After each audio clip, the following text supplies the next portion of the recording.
No Brasil existem muitos lugares capazes de causar arrepio na espinha. E hoje iremos conhecer alguns deles. Está preparado? Então apague as luzes, pois agora iremos conhecer os 3 lugares mais assombrados do Brasil. Fazenda Ipanema. Um importante sítio histórico localizado no município de Iperó, interior de São Paulo. Sua origem remonta ao século XVI, quando o local era explorado por padres jesuítas que buscavam metais preciosos e utilizaram mão de obra indígena na mineração. No final do século XVIII, a área passou a abrigar uma das experiências mais importantes de siderurgia no Brasil. Em 1810, por ordem de Dom João VI, foi criada a Real Fábrica de Ferro de Ipanema, com o objetivo de desenvolver tecnologia própria para a produção de ferro no país, reduzindo a dependência externa. A fábrica utilizava o método de fornos catalães importado da Europa e chegou a produzir canhões, ferragens e ferramentas. Durante sua operação, atraiu engenheiros e trabalhadores estrangeiros, principalmente alemães e suecos. A produção, porém, enfrentava dificuldades logísticas e econômicas, até ser desativada no final do século XIX. Hoje, o local faz parte da Floresta Nacional de Ipanema, uma unidade de conservação federal. A área reúne ruínas da antiga siderúrgica, residências coloniais, igrejas, galpões e trilhas em meio à Mata Atlântica. Nos arredores de Iperó, há uma estrada de terra que leva até o antigo complexo histórico da Fazenda Ipanema. Durante o dia, o trajeto é tranquilo e bastante utilizado por ciclistas e moradores locais. O local, tombado como patrimônio histórico, recebe turistas de várias partes do país, interessados em conhecer as antigas construções jesuítas, a siderúrgica desativada e os casarões coloniais que ainda resistem ao tempo. Mas ao entardecer, o clima começa a mudar. O vento que passa entre as árvores parece carregar um silêncio estranho. Muitos visitantes relatam sensações súbitas de angústia, arrepios sem explicação e a impressão de estarem sendo observados mesmo quando estão sozinhos.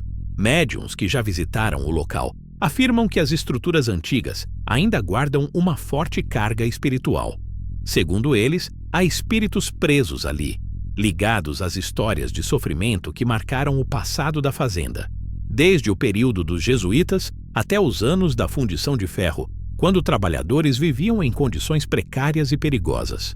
Há quem afirme ter visto sombras cruzando corredores vazios, luzes fracas surgindo entre as árvores e formas humanas desaparecendo atrás das paredes de pedra, pouco antes do anoitecer. O tipo de coisa que não se explica, mas também não se esquece. E à noite, os relatos se tornam ainda mais estranhos. Pessoas dizem ter visto aparições bizarras nas redondezas da Fazenda Ipanema, figuras distorcidas, com formas inumanas, como se alguns espíritos tomassem aspectos grotescos para assustar quem ousa invadir o lugar quando a escuridão toma conta. Castelinho da Rua APA. No centro de São Paulo, bem ao lado da movimentada Avenida São João, há uma construção que destoa de tudo ao redor. É um pequeno castelo de arquitetura europeia, com janelas altas, fachada imponente e uma atmosfera que pesa até em plena luz do dia. O Castelinho da Rua APA foi construído em 1912 pela família dos Reis, uma família tradicional da elite paulistana da época. Mas o que começou como um símbolo de status se tornou cenário de uma das histórias mais trágicas da cidade. Em 1937, os 3 últimos moradores da casa, a mãe e seus 2 filhos, foram encontrados mortos no interior do castelo. Os 2 irmãos, Armando e Álvaro, haviam brigado por motivos familiares e, segundo a versão oficial, um deles teria matado o outro, depois tirado a própria vida. A mãe, envenenada, teria sido vítima de um dos filhos. Tudo muito rápido, muito confuso e, até hoje, muito mal explicado. Desde então, o castelinho nunca mais foi o mesmo. Funcionou como abrigo, sede de instituições e atualmente está sob responsabilidade de uma organização beneficente. Mas relatos estranhos nunca deixaram de acontecer. Seguranças e funcionários afirmam ouvir passos nos andares vazios, portas batendo sozinhas e, mais de uma vez, vozes chamando por alguém da família durante a noite. Vultos brancos já foram vistos nas janelas do andar superior, mesmo quando o prédio está completamente fechado.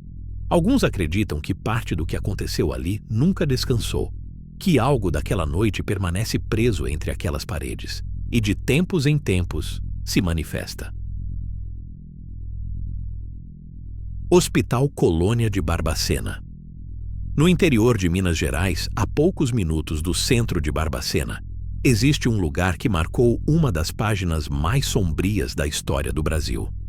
O Hospital Colônia foi inaugurado no início do século XX como um sanatório, mas rapidamente deixou de ser um espaço de tratamento para se tornar um depósito humano.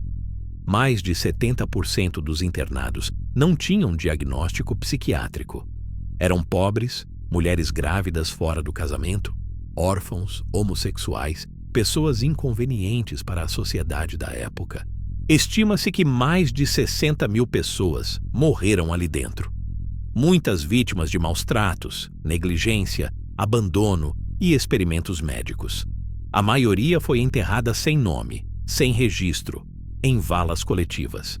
Hoje, parte do hospital foi reformada para abrigar um memorial, mas os pavilhões antigos ainda estão de pé.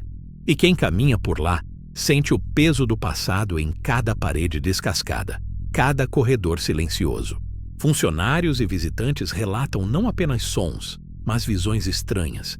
Crianças correndo por alas desativadas, sem deixar rastros. E em algumas noites, janelas que refletem rostos, mesmo quando não há ninguém do lado de dentro. Alguns evitam trabalhar sozinhos em certos setores. Dizem que a dor que se acumulou ali não desapareceu com o tempo.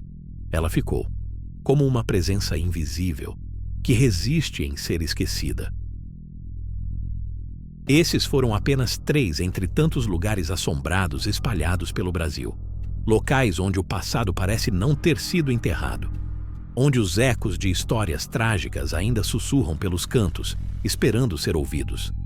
Se você chegou até aqui, curta o vídeo, inscreva-se na Cripta 13 e ative o sino. Assim você não perde os próximos relatos, histórias e casos sobrenaturais reais que ainda estão por vir. Até a próxima. E lembre-se, tem coisas que não pertencem só ao passado.